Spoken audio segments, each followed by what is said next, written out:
Bienvenue sur Cryptologique. J'ai l'immense honneur aujourd'hui d'accueillir Yorick de Montbine, qui est magistrat à la Cour des comptes. Et écoute Yorick, tu es très connu en fait pour tes interventions très vulgarisantes et qui expliquent très bien Bitcoin à Surfit Bitcoin. Et je voulais savoir justement, l'année dernière tu avais une conférence sur dépolitiser la monnaie. Et je voulais savoir cette année, quelle est la thématique que tu vas aborder. Alors aujourd'hui, je vais expliquer pourquoi le Bitcoin n'est pas une monnaie. Euh, dans toutes les discussions que les Bitcoiners ont avec des interlocuteurs variés, ce sujet revient systématiquement, est-ce que le Bitcoin est une monnaie ou pas? Et je pense que les Bitcoiners perdent leur temps en essayant de convaincre les autres que Bitcoin est une monnaie. En fait, il n'en est pas une. Mais la question intéressante, c'est pas ça. C'est est-ce qu'il a une chance de devenir une monnaie? Et en fait, on ne peut répondre à cette question intéressante que si on ne se trompe pas sur les raisons pour lesquelles il n'est pas une monnaie aujourd'hui. Et donc c'est ça que je creuse un peu. Je pense qu'il a les qualités objectives pour être une monnaie. On peut très bien comprendre pourquoi il n'en est pas encore une. Il y a plusieurs raisons. On peut identifier les conditions sous lesquelles il pourrait devenir une monnaie. Ces conditions sont en train de se mettre en place, se réaliser progressivement, et Bitcoin est en fait en train de devenir une monnaie progressivement.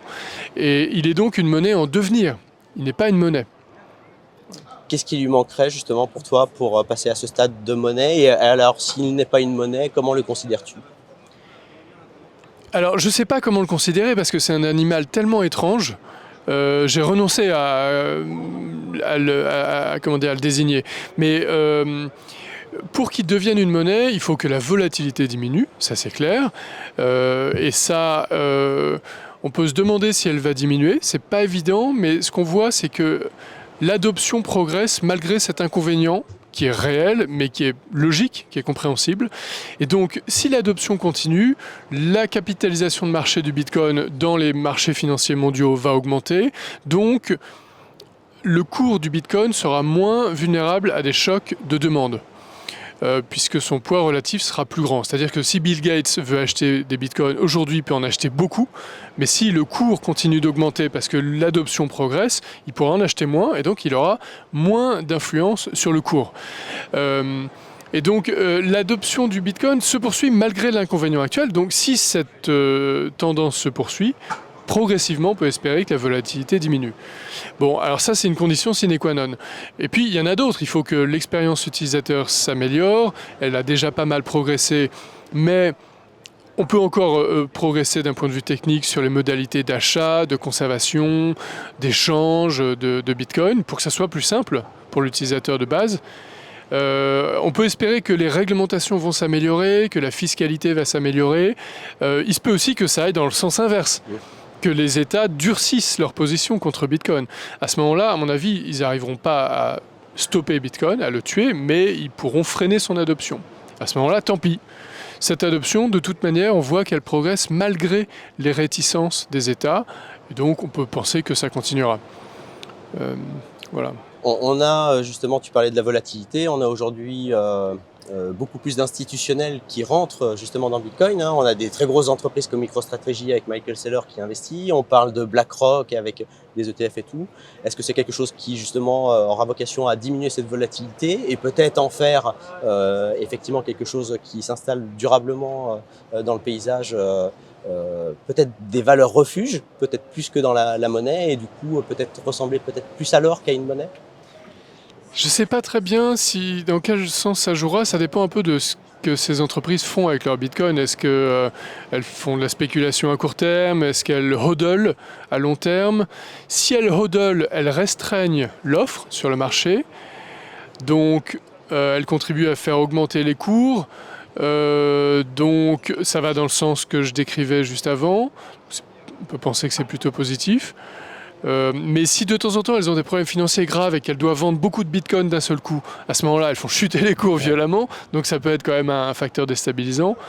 Donc je ne sais pas très bien dans quel sens ça va évoluer, mais après il y a quand même un facteur culturel et psychologique de crédibilisation du bitcoin, du fait que ces entreprises hyper connus et hyper importantes se mettent à acheter massivement du Bitcoin. Donc ça, c'est quand même très très positif. Ça met un focus positif finalement pour le public, de voir des entreprises comme ceci investir dans le Bitcoin.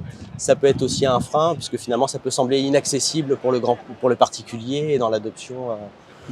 Parce que ça ferait augmenter les cours trop vite et que les particuliers pourraient plus en acheter ? Que les particuliers considéraient que c'est finalement un outil ou un asset dédié aux entreprises, aux institutions. Moi, je ne crois pas trop à ce risque-là. Il y a beaucoup de particuliers, au contraire, qui attendent que les institutionnels en achètent pour se mettre à en acheter eux-mêmes. Donc je pense que c'est cet effet-là qui va jouer surtout.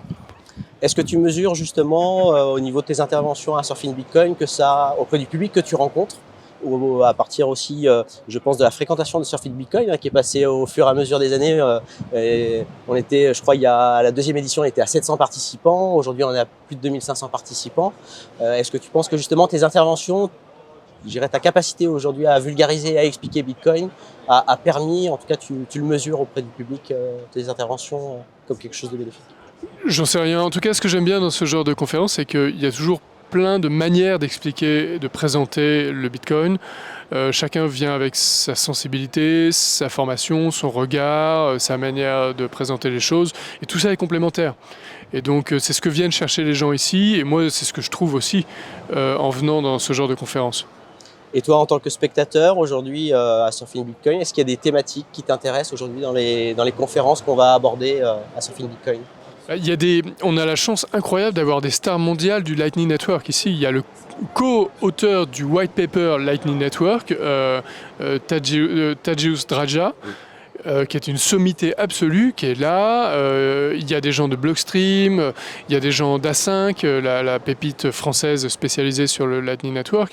C'est absolument fascinant de pouvoir les entendre, parler avec eux. C'est vraiment une grande chance.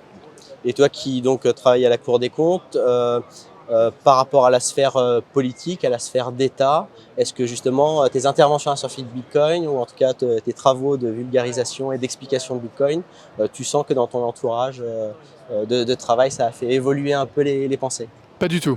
En fait, je pense que c'est un milieu professionnel qui a besoin d'encore un petit peu de temps pour s'intéresser à ce sujet. Est-ce qu'il y a une nouvelle génération peut-être qui arrive à la Cour des comptes et qui te paraît peut-être plus sensible?